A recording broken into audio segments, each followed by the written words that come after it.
We are created in the image of God. We were created out of love. We were created for love. And we were created to love. So what is the worth of love? How do we measure the love of a mother? How can it be that the bodies of human beings, bodies that were created out of infinite love and made for infinite love, can now be treated like commodities to be manipulated for profit? How do you calculate the worth of your child's life? How do you compute your loved one's monetary value against, say, the value of your home? Human life is meant to be a sacramental celebration of God's creation. We are here in this world to be ambassadors of reconciliation, to be the agents for the reign of God in this world. We're here to be bearers of hope for the reign of God's justice and God's righteousness and God's compassion and God's mercy in this world. So when I hear about mothers and fathers who have to trade their dinners for medicine for their sick child, or a young man who is now denied care because he's been sick too many times, I don't see God's justice. I don't see God's righteousness or God's compassion or God's mercy.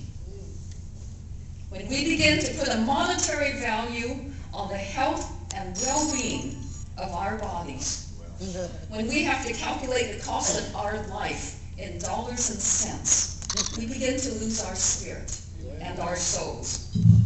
Because our spirit and our souls is rooted in our common life together, in our relationships with each other and with God, and not in a reckoning of our monetary worth.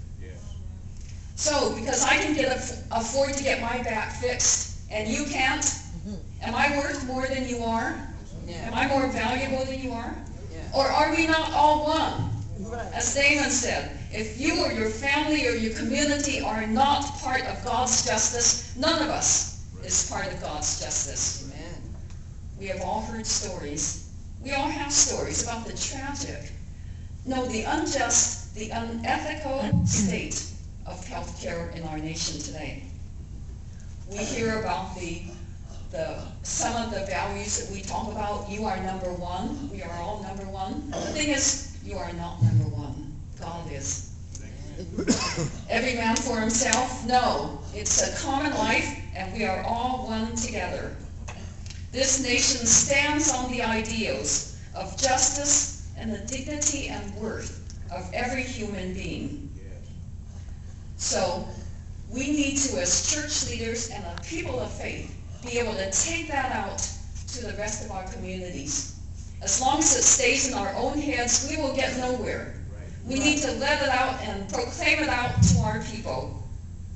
We stand for the moral values of justice and dignity of every human being. And when I look at the state of health care in America, I say, America, you can do better.